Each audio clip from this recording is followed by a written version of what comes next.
Welcome to Empowered Consumerism, my ECA presentation. Good morning to our mentor, Sir Mark, our founder of the online training program ng mga OFW, Coach Janet, fellow distributors around the world, viewers, again, good morning.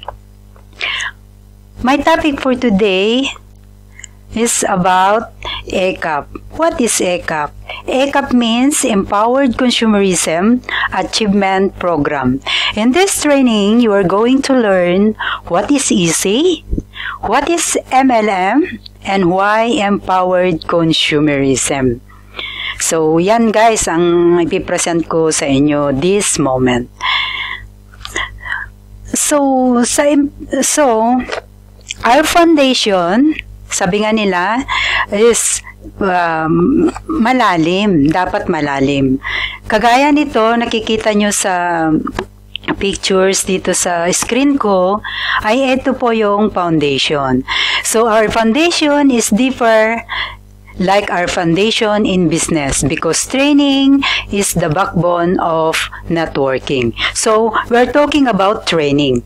So training means is the backbone of the networking. Ibig sabihin, kung malalim ang ating pundasyon sa ipapagawa, kung malalim ang pundasyon na ipapatayo natin, I'm sure na ito ay matibay. Kagaya nito, napakataas siya. So, ang pundasyon niya is malalim. Dahil kung malalim ang pundasyon, ibig sabihin, hindi siya mayayanig. Either dumating man ng earthquake or bagyo somehow, ay hindi siya matitinag. The same with our training. Dahil kung malalim ang ating pagkapundasyon ng ating training or yung pundasyon ng ating training, I'm sure na hindi tayo matitinag. Whatever it happens, whatever it takes, yung ating pundasyon ay napakalalim. So, ibig sabihin na kung malalim ang ating pundasyon sa training, ay sabi niya, the importance of training can enable you to develop good attitude. So, kung ikaw ay trained at malalim yung pundasyon mo, ay pwedeng ma-develop yung good attitude. What is good attitude? So, ang good attitude natin is more important than skills. Hindi ko sinasabi na hindi natin kailangan ng skills. But first of all, iayos natin yung ating pag-uugali, iayos natin ang dapat natin iayos, and then the skill will come together.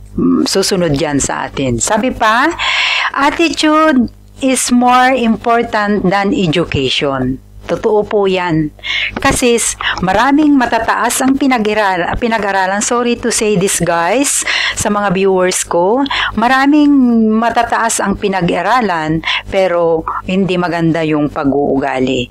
Kung ikaw man ay hindi mataas ang iyong pinag-aralan, but you have a good attitude, maraming makaka-appreciate sa iyo.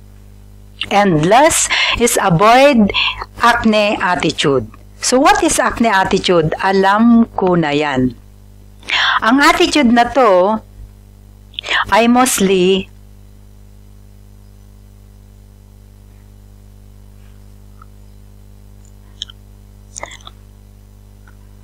yung attitude na yan ay sinasabi nila always na sinasabi yung mga magagaling, yung ayaw magpaturo, na kasi sabi nila, alam nila, iba yung alam kaysa narinig.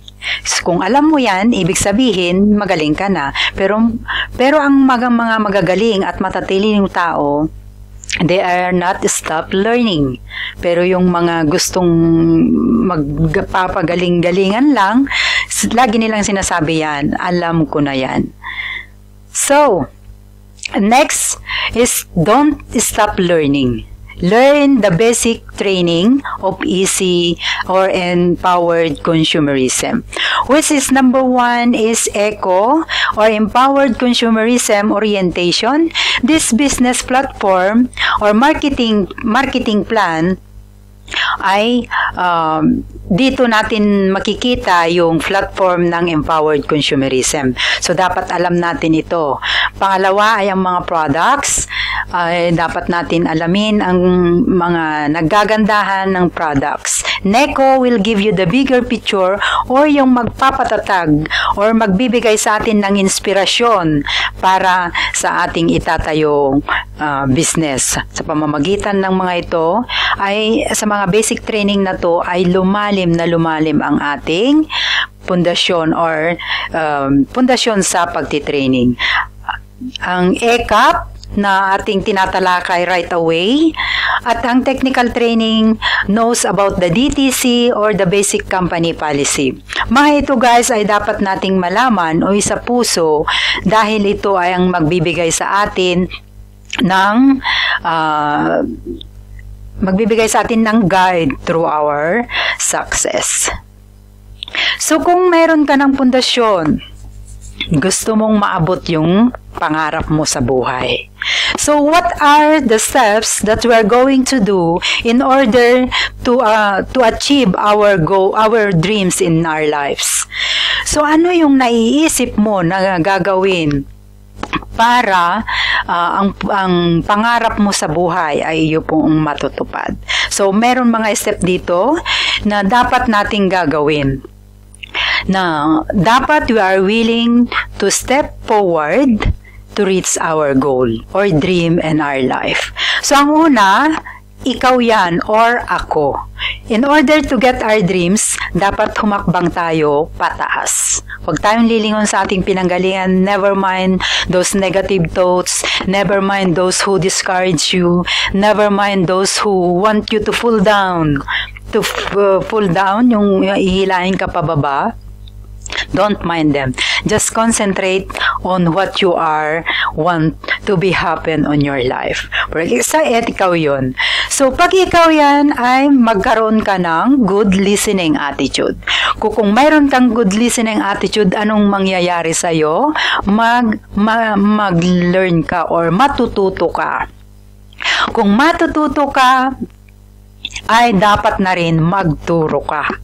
Kung nagtuturo ka, dapat maduplicate mo yung sarili mo.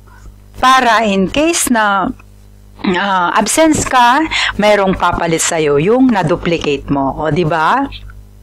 At pag na-duplicate mo na, madidelegate mo yung mo na siya, mai-motivate mo siya, madidelegate mo na siya.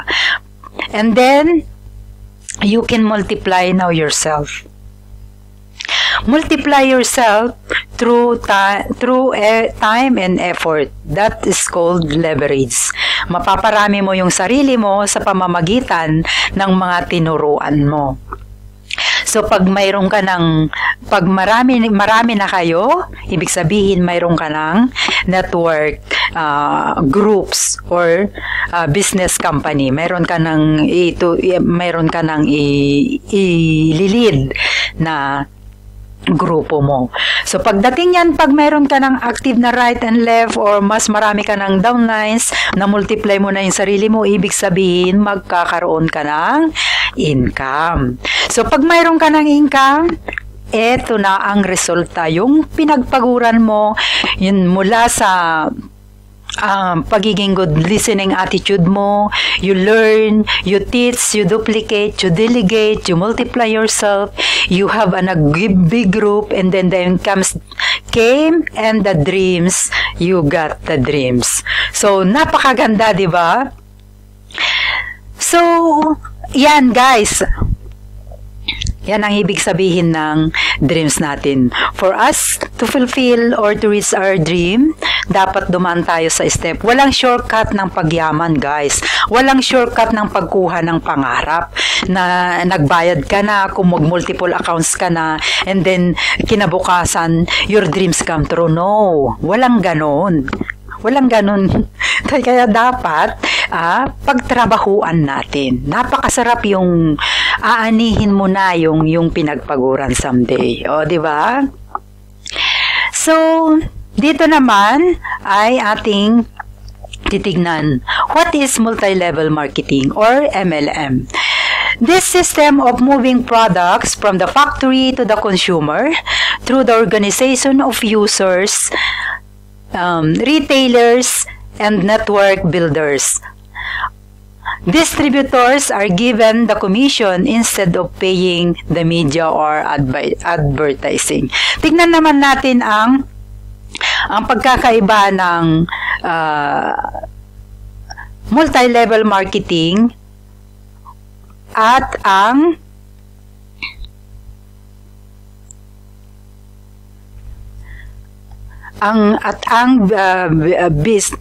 tignan naman natin kung anong pagkakaiba ng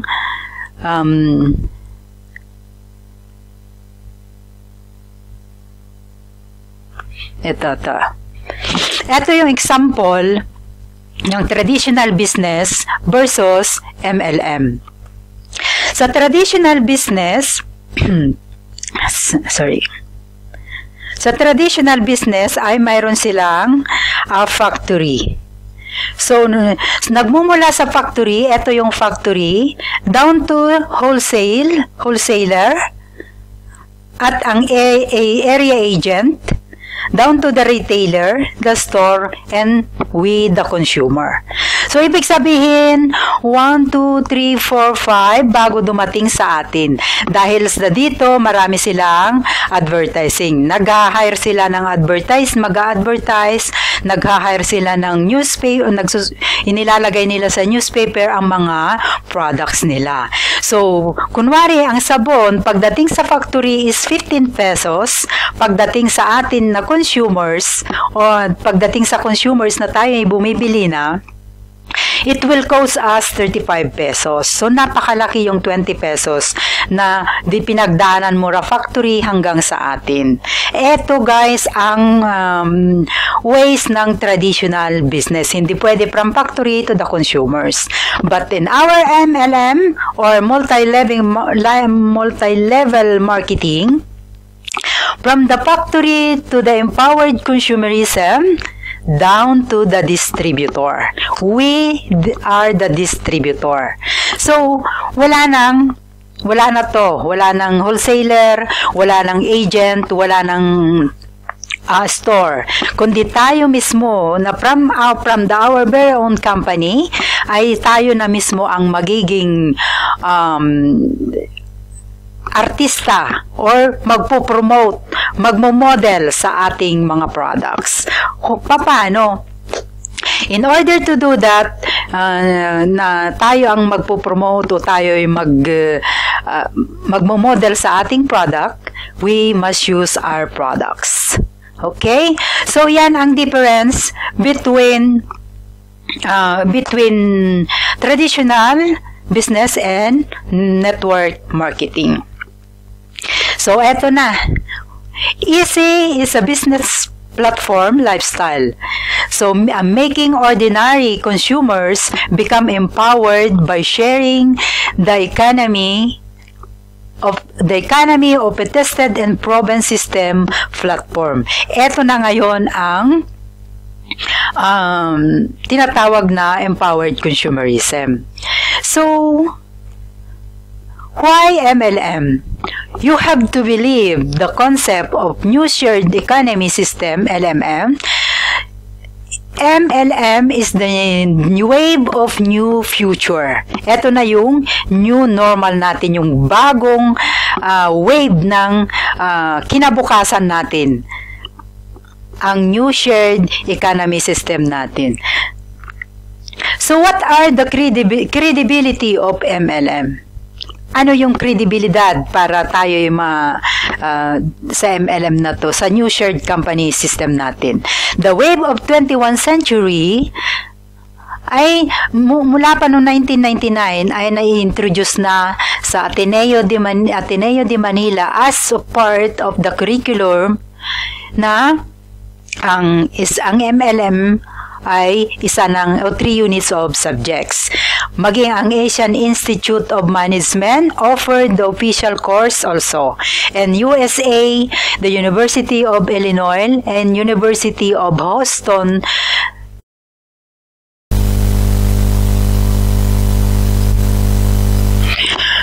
So yan guys, ang credibility ng MLM. So punta naman tayo sa stability, ang product movements or reorders, gift certificates, implementation of NPP, new product policy, at mayroon siyang course safety net na nagpapakita ng isang kumpanya guys, pag may safety net, ibig sabihin matatag siya. Kasi kung walang safety net, ibig sabihin 1 or 2 years ay magkukulaps ang isang kumpanya kung walang safety net. At of course, online or offline. So the wellness revolution or the wellness industry means money spent to make you feel healthier even when you are not sick, or including the product and services that make us look or feel better, slow down the effects of aging, keep us healthy, and prevent development of disease. So yan ang tanong ngayon, where can you find the established company with the proven track record in the MLM businesses, distribution of health and wellness product? So, saan tayo nga makakakita? So, this is it. Welcome to the wonderful world of empowered consumerism. So, ito na yung ating hinahanap na company, ang empowered consumerism with the 3 BODs na nagmamay-ari ng empowered consumerism. Our visionary president and CEO, Dr. Ed Cabantog, Mr. John Aspirin, Chief Marketing Officer, and the late Engineer Francis Miguel, Chief Finance Officer. Sila guys yung may-ari o BODs ng empowered consumerism na may malalaking puso na alam nila ang kailangan ng mga distributor.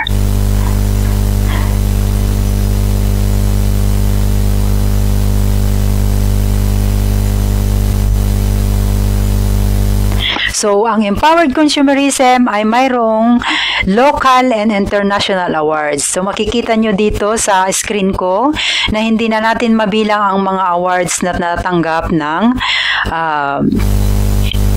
empowered consumerism na nagpapakita na very legit company. And one more thing is empowered consumerism is the top contributor of BIR. Sabi nga nila kung ang ibang kumpanya ay hinahabol ng BIR para pagbayarin, ang empowered consumerism ay hinahabol upang awardan. So tayo yung top na nagbabayad ng BIR. So napakaganda ang empowered consumerism. Ang empowered consumerism lang ang nakapuno ng Philippine Arena 5 times na. The largest indoor with the maximum of 50,000. At hindi lang bali-balita yan guys, dahil ang 13th anniversary ng empowered consumerism, I was there na upang makita at masaksihan kung totoo nga na punong-puno talaga ang Philippine Arena. And yes, with my own bare eyes, na-witness ko talaga kung gaano kadami ang distributor around the world. Kaya wala ka nang masasabi pa. The best talaga. And dream come true dahil ang pangarap lang o vision lang noon ng our dear BODs na magkaroon ng manufacturing plant na matatagpuan sa Giginto, Bulacan. At mayroon din na tayong mayroon natin tayong office sa Cebu. Ito siya guys, napakalaking building. So kung yan, ano pa yung mga na dapat nating bakit empowered consumerism? Mayroon tayong 4 na naglalakihang kumpanya na partners ng empowered consumerism. This is Nature's Way, where is a $1 billion company. DSM, a multi-million euro. EMS, a multi-billion yen. Weather is $1 billion. Guys, ang mga ito ay hindi lang na basta-bastang company, kundi from the USA, from Euro at $billion ito. Kaya ang empowered consumerism ay napaka-secure in times of products. So eto na ang ating world-class product na naggagandahan, at ito ang nagpapakita na magaganda sila at epektibo, proven and tested dahil galing sila sa 4 na malalaking kumpanya na kapartners ng empowered consumerism. Ops, don't worry, dahil ang mga products natin ay mayroon siyang PPD. It means Philippines Pharmaceutical Directory. Paano mo naman mapapatunayan? Okay, this is it. Makikita mo sa directory, nandun po yung ating C24/7, Complete Phytoenergizer and White Light at mga iba pa, na nagpapakita lamang na ang mga product natin ay napakaganda ang produkto, proven and tested talaga. So ang MLM company natin ay napaka-stable niya talaga. So, what makes empowered consumerism a stable company? So, ano daw yung mga bagay na ang kumpanya natin ay masasabing very stable? Ito, ang management, guys, has over 100 years of combined experience in MLM industry. BODs, business na ang mga BODs pa natin ay hindi lang sila nakaupo, kundi nagpe-present din sila ng business opportunity dito man sa loob ng Pilipinas at abroad. At patuloy na lumalaki, expansion, ang empowered consumerism around the world. Kaya napakaganda siya. Globally na talaga ang empowered consumerism. Mayroon din silang travel incentive na offers na free to trip to USA paid by the company. Kung saan ka ma-acquire mo yung requirements, ay magbabakasyon ka na lahat ng gastusin mo ay sagot ng kumpanya. At ito pa ang napakaganda, ang scholarship program na nag-o-offer ng 25 to 100% discount sa mga tuition. Depende sa kurso ng gagamitin mo, ay i-enroll mo, I should say, ay ma-achieve mo yung 25 to 100%. At hindi lang isang semester yun, guys. The full excuse me. The full course.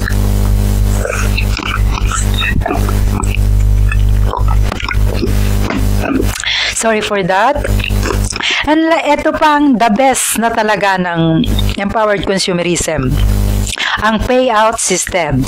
Mayroon tayong monthly, weekly, daily, at ang pinakamasarap sa lahat ay ang 5 minutes in cash.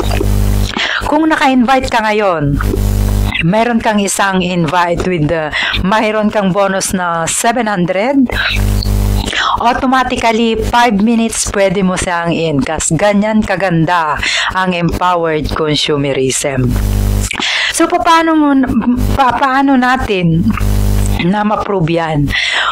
Ang isang kumpanya na magsasabing napakatatag ay mayroon siyang the 3 things to know how the MLM company is stable. Sabi ko nga kanina, maganda ang management, maganda ang products, maganda ang sistema. Ang management is napakaganda. Products world class, ang system ay magandang-maganda. So, iyan lang ang may mabahagi ko this time, and I hope to see you on next video. So guys, ang pagtupad ng pangarap sa buhay ay isang bagay na pagtatrabahuan natin. Sabi nga nila, kung gusto mong umangat sa kinatatayuan mo ngayon, dapat ay gawin mo lahat ng paraan, ibigay mo yung dedication mo sa business na sinimulan mo, which is this empowered consumerism that will fit to you guys na nanonood sa akin. Maliit